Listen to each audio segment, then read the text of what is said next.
वैसे तो हापुड़ की अनेक महिलाएं नारी शक्ति की मिसाल बनी हैं, जिन्होंने विभिन्न मंचों के माध्यम से परिवार के साथ साथ जनपद हापुड़ का नाम भी रोशन किया है। अंतर्राष्ट्रीय महिला दिवस पर ई हापुड़ न्यूज के मंच पर एक ऐसी महिला को आमंत्रित किया है, जिसने कुशल गृहिणी के दायित्व को निभाते हुए डॉक्टरेट यानी पीएचडी की उपाधि ली और काव्य लेखन में कदम रखा। उन्होंने राष्ट्रीय मंचों से नारी से जुड़ी कविताएं प्रस्तुत कर ये साबित कर दिया है कि नारी न केवल ममता का आधार है, बल्कि त्याग व समर्पण का भी आधार है। डॉक्टर पुष्पा गर्ग का इहापुनिज में स्वागत है। धन्यवाद। हम पहले जानना चाहेंगे कि कुशल गृहिणी से साहित्य के क्षेत्र में प्रवेश करने आपका कैसा अनुभव रहा? वैसे तो मेरा बहुत अच्छा अनुभव रहा।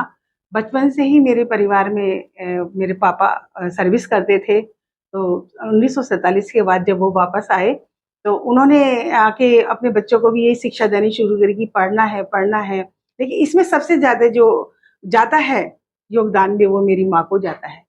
जब भी हम कभी इधर-उधर जाते थे तो वो हमेशा कहती रहती थी, बेटा पढ़ते रहो, एक ना एक दिन कुछ बनना है तो वो तुम्हें पढ़ने के बाद ही बनना है, और नहीं पढ़ोगे तो आप कुछ भी प्राप्त नहीं कर पाओगे। बस ऐसी लगन लगी कि हम माँ के कहे अनुसार चलते रहे, पढ़ते रहे। बस इसी दौरान मेरी जो भेंट थी, मेरी जो गुरु थी डॉक्टर हेमलता अग्रवाल, जो हमारी बीए में पॉलिटिकल साइंस पढ़ाती थी। मैं अक्सर उनसे बातें करती रहती थी, क्योंकि उनकी फैमिली में भी सभी लोग पढ़े हुए थे। आईएएस ऑफिसर भी थे, उनके भाई डॉक्टर्स भी थे। तो मैं उनसे पूछती थी कि भैया आपके घर में सब इतने पढ़े हुए हैं, तो बोले पुष्पा, अगर पढ़ोगी नहीं तो कुछ भी नहीं मिलेगा, हमेशा पढ़ो, हमेशा पढ़ो। तो मैंने वो उनका वो था ना ध्येय, वो अपना लिया और मैं पढ़ने के लिए हमेशा आगे बढ़ती रही। और मेरे पापा को भी पढ़ाने का बहुत शौक था, तो मैंने फिर जब मैं एमए किया हापुड़ एसएसवी कॉलेज हापुड़ से, तो उन्होंने क्या नाम है जी, मैंने उनसे इच्छा करी कि भी पापा मुझे पीएचडी करनी है, तो मैंने वो पीएचडी कर ली। उन्होंने कहा बेटा कोई बात नहीं है, आप बीएड भी करो, पीएचडी भी करो। मैंने शादी से पहले ही बीएड और पीएचडी की डिग्री प्राप्त की। और रही लेखन की बात, लेखन का तो मेरा बचपन का ही शौक रहा है। और ये बेटियां कविता मैंने जब लिखी, जब मेरी 2 बेटी हो गई थी, तो मुझे ऐसा महसूस होने लगा कि बेटियों से ऊपर उठ के भी बहुत कुछ है, बेटा ही सब कुछ नहीं है। तो मैंने वो अपनी बेटियां कविता लिखी उस साहित्य के दौरान। और उसी समय से मेरा वो उत्तरोत्तर ये समय बढ़ता गया और मैं साहित्य की तरफ आकर्षित हो गई। उस समय तक मैंने आर्य कन्या डिग्री कॉलेज में भी जॉब किया। मेरे जो पति थे वो एक अच्छे बिजनेसमैन थे। उन्हें थोड़ा-सा सर्विस की तरफ कम रुझान था, लेकिन फिर भी मैंने अपनी बातों से उन्हें मनाया, तो मुझे इसके लिए भी उन्होंने मुझे जॉब करने की भी परमिशन दी कुछ समय के लिए। वैसे भी आज मैं भी जॉब भी कर रही हूँ। ताराचंद टंडा डिग्री कॉलेज में मैं एज़ ए असिस्टेंट प्रोफेसर हूँ। और मेरी इसी दौरान अभी 5 अक्टूबर को 2025 को मेरी एक किताब पब्लिश हुई, सुधियों का वृंदावन। उसमें मेरी अपनी स्वरचित कविताएँ हैं, जो जी, भी वो आपके भी हमारे सामने। पास है। हम हाँ। उसके बारे में भी अभी आपसे चर्चा करेंगे। किताब है हमारे पास आपकी, हाँ, सदियों का वृंदावन। और जब इस किताब से जुड़ा कार्यक्रम था, विमोचन था, तो आपने एक बात मंच पर कही थी कि हर चीज में कविता है, आसमान में कविता है, फूलों में कविता है। हाँ। आज भी वो आपने जो मंच पे भाषण दिया था, मैं भी इस कार्यक्रम में था, तो आपके अंश मुझे आज भी याद है कि हर चीज में कविता है। आगे बढ़ते हैं। डॉक्टर पुष्पा गर्ग ने वास्तव में सिद्ध कर दिया है कि घर की चौखट लांगी जिसने, मान उसी ने पाया, है वजूद नारी का जग में, ये जग को बतलाया। ये आपके ही किताब हाँ, से? मेरी ही किताब से लिखी हुई मेरी ही कविता है। मेरी किताब के अंदर है ये कविता। नारी के ऊपर मैंने बहुत सारी कविता अपनी किताब के अंदर दी हैं। कि माँ बेटी बहन बनी नारी, हर रूप में उतरी है नारी, किस किस से उसकी तुलना करूं, सुंदर सुंदरतम है नारी। जी बिल्कुल। हाँ। आगे बात करेंगे तो जैसे कि आपने बताया कि हाल ही में 2025 अक्टूबर में इस पुस्तक का विमोचन हुआ, सुधियों का वृंदावन का, और ये हमारे पास पुस्तक है, पुस्तक प्रकाशित हुई। और अगर बात करें इसमें, तो उनकी एक कविता, आपकी कविता है, बेटियों ने खूब शोहरत पाई है। हाँ। तो थोड़ा सा उसके बारे में आप दर्शकों को बताएं। हाँ, जब मेरे 2 बेटी हुई थी, मैं तो उस समय चारों तरफ से बस यही रहता था कि भी एक बेटा हो जाता, एक बेटा हो जाता। लेकिन मैंने जब ये बताया कि ऐसा कोई बात नहीं है कि बेटा ही ज़रूरी है, बेटियाँ ही सर्वोपरि हैं। अगर बेटियाँ नहीं होंगी, तो समाज कैसे बढ़ेगा? समाज का निर्माण कैसे होगा? केवल बेटों पे ही समाज का निर्माण नहीं होता। सृष्टि ने दोनों चीज़ों को रचा है, तो दोनों का संतुलन भी बराबर होना चाहिए। तो मैंने उस दौरान ये कविता लिखी, अपनी बेटियाँ कविता। कलियों सी कोमल होती हैं बेटियाँ, कलियों सी कोमल होती हैं बेटियाँ, स्नेह का हाथ ना हो रोती हैं बेटियाँ, ये सच है रोशन करता है बेटा कुलों को, और दो दो कुलों की शान होती हैं बेटियाँ। और फर्क कोई नहीं है दोनों के बीच में, फर्क कोई नहीं है दोनों के बीच में, हम तुमने ही बनाई है दोनों में दूरियां, और संसार की बनाई रीत है निभानी, अपनी होते हुए भी पराई है बेटियां।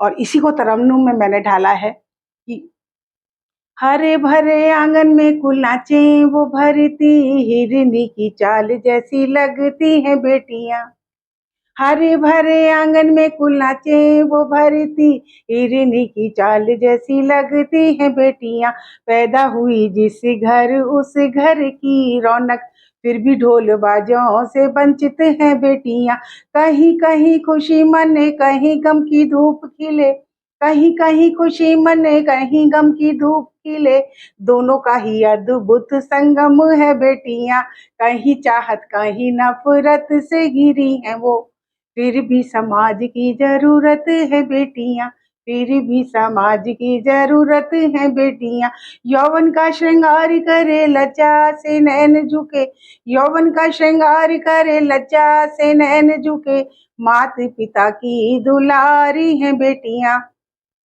छनन छनन पायल बाजे खिलखिलाती हंसी गूंज, क्यारी में महकता सा फूल है बेटियां, नए नए सपने बुने ऊंची वो उड़ान उड़े, नए नए सपने बुने ऊंची वो उड़ान उड़े, कल्पना सानिया जैसी लगती है बेटियां, कभी यहाँ कभी वहाँ हर पल उड़ती फिरे, आसमां में उड़ता परिंदा है बेटियां, बाबुल का घर छोड़ के रिश्ते नाते तोड़ के, बाबुल का घर छोड़ के रिश्ते नाते तोड़ के, विदाई को कदम बढ़ाती है जब बेटियां, सुबह सुबह भाई रोए कलेजा थाम पिता रोए, सारे घर को आंसू से रुलाती हैं बेटियां, सारे घर को आंसू से रुलाती हैं बेटियां। और अंतिम बंद जब वो लड़की विदा होती है, सारे घर को आंसू से रुलाती हैं बेटियां, कल तक जो अपनी थी आज पराई हुई,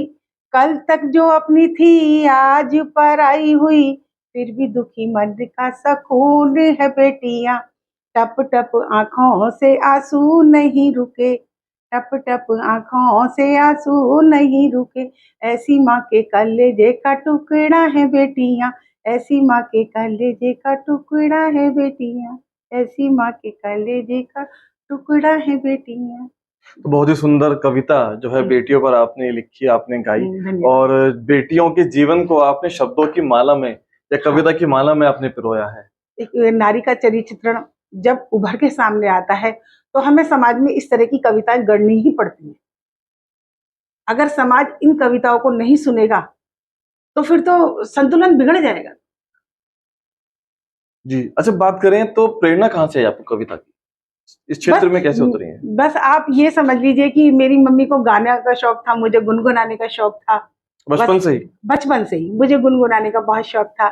तो मैं अक्सर जब गुलाटी रहती थी, तो हमारे गुरुजी के यहाँ पे कवि सम्मेलन वगैरह हुआ करता था, मुझे अपने आप ही शौक बढ़ता चला गया। तो मुझे वहां से प्रेरणा मिली कि मुझे भी कुछ लिखना चाहिए। और यहाँ तक सफलता जो आपने हासिल की है, इसके बीच में कड़ा परिश्रम के साथ साथ चुनौतियां भी बहुत सारी रही होंगी। हाँ, उसमें मेरे पति का सहयोग भी बहुत ज्यादा रहा है। मना करने के बावजूद भी फिर भी जब भी मैं उनसे कहती थी, तो उन्होंने कभी मुझे मना नहीं करा।